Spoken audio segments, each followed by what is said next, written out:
Bonjour à tous et que la paix soit avec vous. Alors je fais ce premier audio, c'est pour vous présenter un livre. Alors ce livre s'appelle Les gens de la race noire dans la vie du prophète de l'islam. Alors il faut savoir qu'à la base, le livre est écrit en anglais, donc la traduction du livre n'est pas exactement la bonne, elle n'est pas très correcte.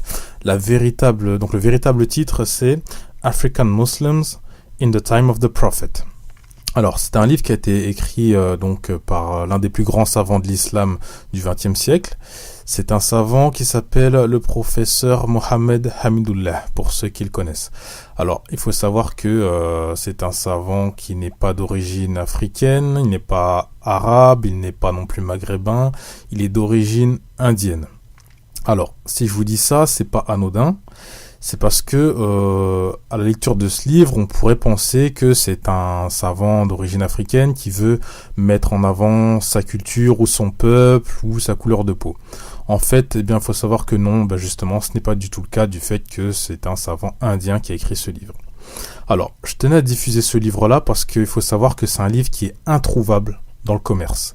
Vous pouvez faire toutes les librairies africaines que vous voulez, toutes les librairies islamiques que vous voulez, vous ne trouverez pas ce livre, c'est strictement impossible. Par contre, vous allez fouiller sur internet, vous allez fouiller, puis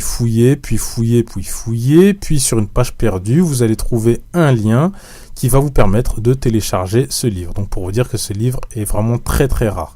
C'est-à-dire que même sur internet, vous ne trouverez aucun site qui commercialise des livres qui va commercialiser ce bouquin-là. Pourtant, des livres du professeur Mohammed Hamidullah, il y en a vraiment à l'appel. Donc vous pouvez trouver ces livres facilement, mais celui-là, il est pratiquement impossible à trouver. Voilà. Alors, je diffuse également parce que le partage d'informations, c'est quelque chose de très important. Ça permet à un individu de s'ouvrir l'esprit et également d'approfondir ses recherches et de consolider ses connaissances afin d'atteindre vraiment la certitude sur un thème donné. Voilà, tout simplement.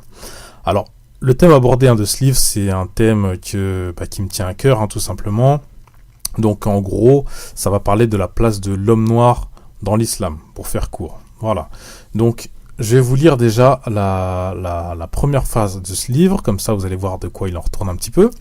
Alors, le livre dit ceci. Quelles édifiantes et émouvantes paroles du prophète qui donnent envie aux musulmans de n'importe quelle autre race de devenir des gens noirs que voici. Ouvrez les guillemets. Toute maison où il y a un noir, il y a de la plénitude de la grâce divine.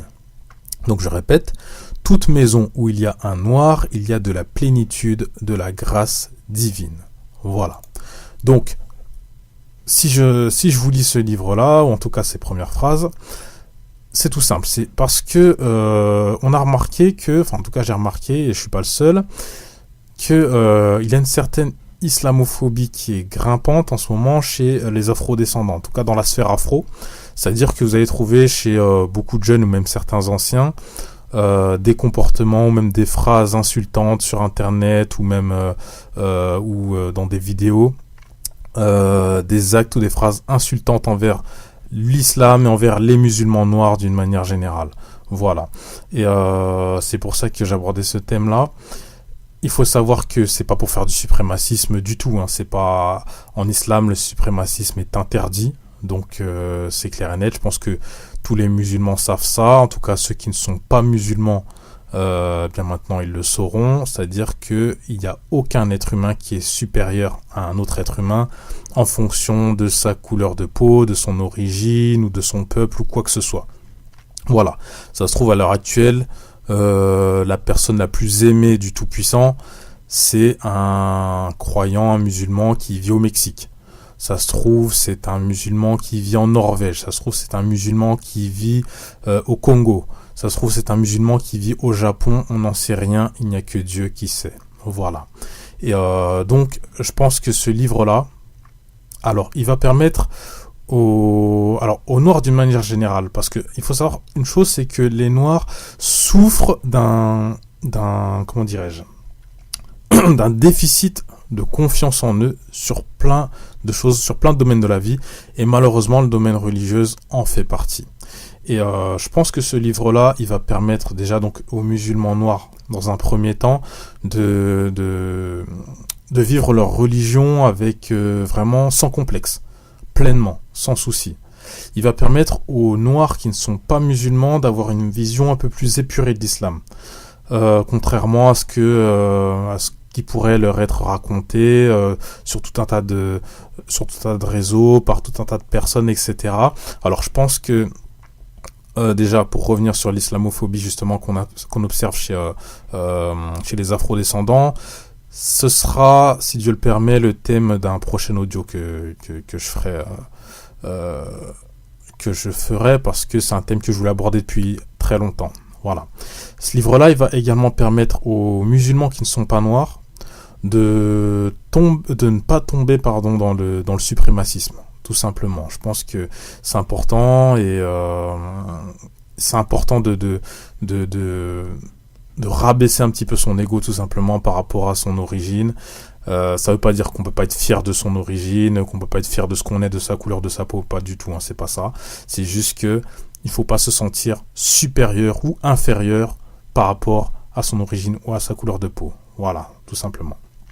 Et ce livre-là, il va permettre également, je pense, aux personnes qui ne sont ni noires ni musulmanes, de s'intéresser à la vision, à la façon dont le prophète Mohammed, paix et bénédiction de Dieu sur lui, donc voyait ses compagnons noirs, la vision qu'il avait de l'islam, etc., qui est aux antipodes de la vision de l'islam qui peut être diffusée dans les médias mainstream aujourd'hui, et même malheureusement dans certains milieux afrocentristes.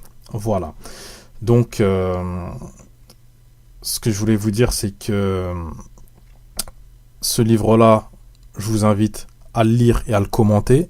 Donc, je vous mets le lien dans l'audio, dans le descriptif de l'audio, excusez-moi, dès que vous l'avez lu. C'est un livre qui est très court, il fait une 20aine de pages, donc n'hésitez pas à mettre vos commentaires à mettre vos remarques dans les commentaires, etc.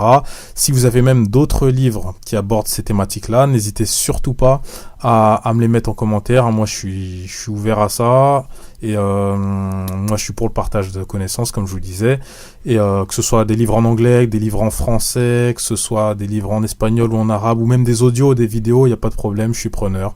Et donc voilà, donc sur ce, je vous souhaite une excellente lecture, et bien sûr que la paix soit avec vous.